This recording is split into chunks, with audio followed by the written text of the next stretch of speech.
A Rússia reconheceu oficialmente a participação de soldados norte-coreanos no conflito com a Ucrânia, no território da região russa de Kursk. Mas por que isso só aconteceu agora? O que esta parceria significa? Será que a presença dos norte-coreanos é um sinal de fraqueza da Rússia? Este é o tema deste vídeo. Preste bem atenção aos detalhes, porque aqui eu falo e mostro. Отдельно хочу отметить участие в освобождении приграничных районов Курской области военнослужащих Корейской Народно-Демократической Республики, которые в соответствии с договором о всеобъемлющем стратегическом партнерстве между нашими странами оказали значительную помощь в разгроме вклинившейся группировки вооруженных сил Украины. Солдаты и офицеры Корейской Народной Армии, выполняя боевые задачи плечом к плечу с российскими военнослужащими, в ходе отражения украинского вторжения показали высокий профессионализм, проявили в бою стойкость, мужество и героизм. Embora as notícias já circulavam desde o ano passado sobre a participação de soldados da Coreia do Norte na linha de frente, na região russa de Kursk, depois de os ucranianos iniciarem ainda em 6 de agosto de 2024 uma operação no referido território, a Rússia não negava nem confirmava tais relatos. Mas, ao mesmo tempo em que Moscou não confirmava a presença de soldados norte-coreanos na frente em Kursk, foram muitos os encontros de alto nível entre a Rússia e a Coreia do Norte desde o ano passado nos territórios de ambos os países. Por vezes, estes encontros transpiravam a ideia de que a Coreia do Norte estava tendo participação no conflito.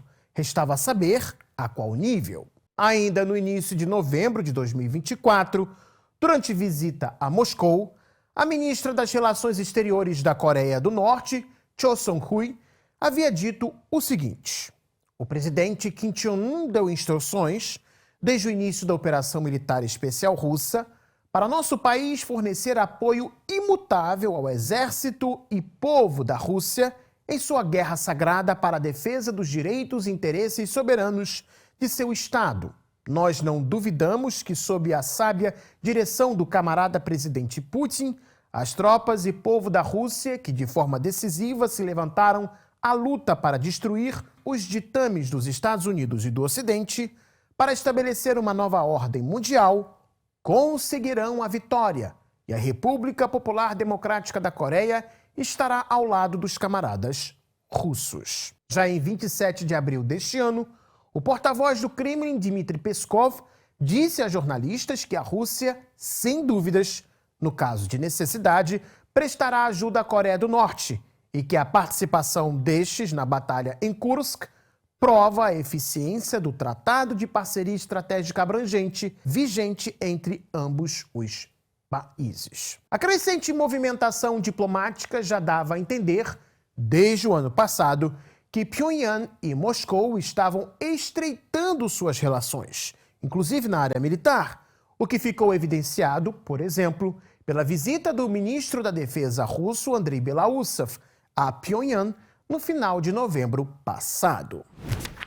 Mas por que, depois de tantas notícias de soldados norte-coreanos na linha de frente, a Rússia resolveu confirmar tal coisa? Antes de tudo, ao confirmar a presença dos norte-coreanos na linha de frente, a Rússia tenta fortalecer sua posição internacional sem que sua reputação sofra ao mesmo tempo. A Rússia não está jogando o jogo de o que os parceiros vão pensar. Qualquer assistência é agora uma parte oficial da política de aliança.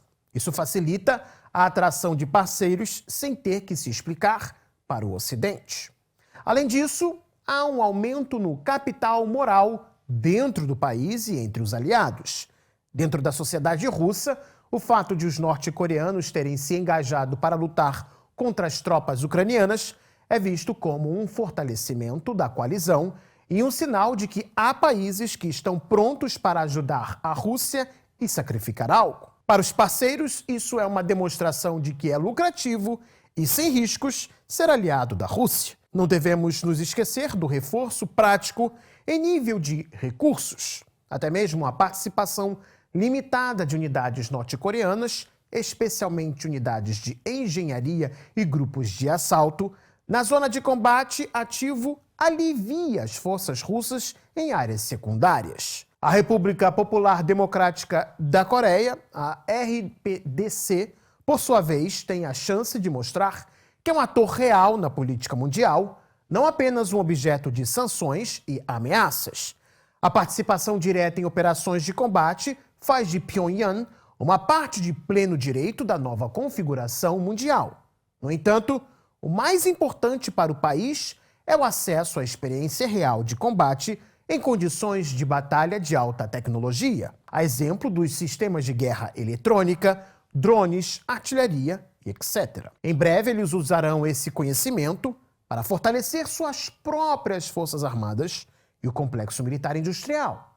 Em outras palavras, a participação norte-coreana é, antes de tudo, vantajosa para a própria Coreia do Norte. O andar do conflito mostrou que não foram muitos os norte-coreanos que participaram dos combates, o que contradiz os relatos iniciais ucranianos de que eram dezenas de milhares. Tendo em vista o quadro geral de combates, como, por exemplo, o número de soldados feitos prisioneiros e avanços das tropas, chegamos à conclusão de que o contingente militar do país asiático em Kursk deve ter chegado somente à casa de alguns milhares.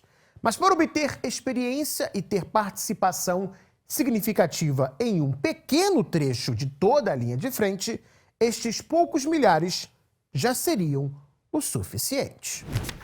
A opinião de que a participação da Coreia do Norte na batalha em Kursk é um sinal de fraqueza da Rússia é um grande erro de análise, visão superficial e até falta de memória histórica. Um exemplo disso são as próprias guerras dos Estados Unidos. Por exemplo, na Guerra do Golfo em 1991, os Estados Unidos tinham lutado contra o Iraque com uma força internacional, que incluiu mais de 40 países do mundo inteiro, inclusive a Argentina, que contribuiu com 500 militares, 2 corvetas, um destroyer e aeronaves. Em março de 1999, utilizando seus aliados da OTAN, os Estados Unidos encabeçaram uma campanha aérea contra as forças armadas e grupos paramilitares iugoslavos. Em 2001, quando Washington decidiu acabar com a Al-Qaeda de Osama Bin Laden e lutar contra o Talibã no Afeganistão, uma coalizão também foi criada. Reino Unido, Austrália, Canadá, República Tcheca, França, Alemanha, Itália, Japão, Nova Zelândia, Polônia e outros países participaram da coalizão.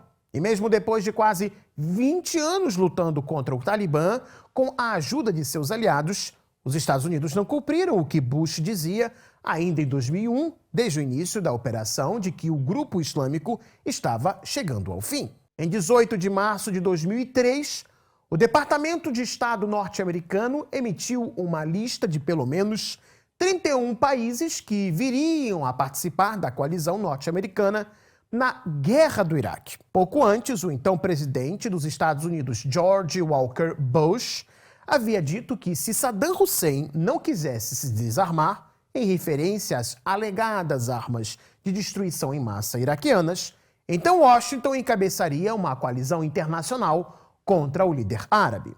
Diversos países como Reino Unido, Polônia, Austrália, Estônia, Turquia e até mesmo a Ucrânia participaram da coalizão, tendo muitos deles enviado tropas ou participado de outras formas. A lista depois aumentou para 49 países e caiu para 48 em novembro de 2004, quando a Costa Rica desistiu da coalizão. Na ocasião, ninguém duvidava da força militar dos Estados Unidos ou dizia que o Pentágono era fraco. Pelo contrário, participaram do evento em muito dependendo dele. Na guerra moderna, o uso de forças aliadas não é um sinal de falta de recursos, mas um elemento de otimização equilibrada de tarefas. O envolvimento de unidades norte-coreanas permite que as unidades russas sejam liberadas para seções mais difíceis da frente, fechem áreas secundárias com mais firmeza, sem gastar excessivamente suas próprias reservas e formem uma profundidade de defesa e ataque em vários níveis por meio da diversificação da mão de obra. O envolvimento dos norte-coreanos também é uma grande jogada política. O reconhecimento oficial de um novo aliado envolvido em hostilidades amplia a base estratégica da Rússia e demonstra ao mundo que a coalizão é real e não decorativa, e que ela pode lutar onde, quando e o quanto for necessário. Na lógica da Rússia, essa é uma medida pragmática. Se um parceiro está pronto para lutar em nossos termos, ele deve ser engajado. Não importa como isso é apresentado no circuito externo. O principal é o resultado no campo de batalha. Um fato importante que não podemos esquecer é que do lado ucraniano há uma grande quantidade de países lutando de diferentes formas. Foram bilhões de dólares enviados em armas, munições, serviços de inteligência, atendimento médico aos militares ucranianos, treinamento e milhares de mercenários, os chamados voluntários, muitos dos quais ex-membros das Forças Armadas de países da OTAN. Se compararmos isso ao apoio norte-coreano, veremos que há até um desbalanço a favor da Ucrânia. O uso das forças da RPDC permite a diversificação das abordagens táticas. As unidades norte-coreanas, acostumadas a condições extremas e operações secretas, são capazes de aplicar técnicas inesperadas, adaptadas às peculiaridades do terreno local, o que torna mais difícil para a Ucrânia prever e também neutralizar seus ataques. A presença da RPDC complica a situação geopolítica para a Ucrânia, pois o envolvimento de uma terceira parte força o Ocidente a reconsiderar sua estrutura de avaliação do conflito. Isso tem o efeito de dispersar a atenção e os recursos do adversário, permitindo que as forças russas concentrem seus principais esforços em áreas importantes. Uma coisa curiosa é que a confirmação da Rússia da presença das forças norte-coreanas em Kursk não causou grande reação na mídia ocidental, como foi no ano passado as primeiras notícias da presença de tais soldados no fronte. Isso não é um fato sem explicação. A questão é simples de se entender. Se a imprensa ocidental dar muito foco na declaração russa, então ela terá que explicar à sua audiência que a operação ucraniana na região de Kursk criou um efeito dominó. A Rússia fortaleceu suas relações com a Coreia do Norte na área militar e provavelmente se obriga a defendê-la em caso de necessidade, como sugeriu Peskov. Isso quebra logo de cara alguns mitos de que a Rússia está isolada ou que seus parceiros não estão dispostos a fazer sacrifícios por ela. A verdade é que qualquer ação agora a ser planejada contra a RPDC terá que levar em conta a provável resposta russa, o que cria um desbalanço das forças na região da Ásia a favor do eixo Coreia do Norte-Rússia. E se você gostou deste vídeo, deixe seu like, se inscreva no Gazeta do Mundo e também acione o sininho para não perder os nossos próximos encontros aqui no YouTube. Até mais, pessoal. Tchau, tchau.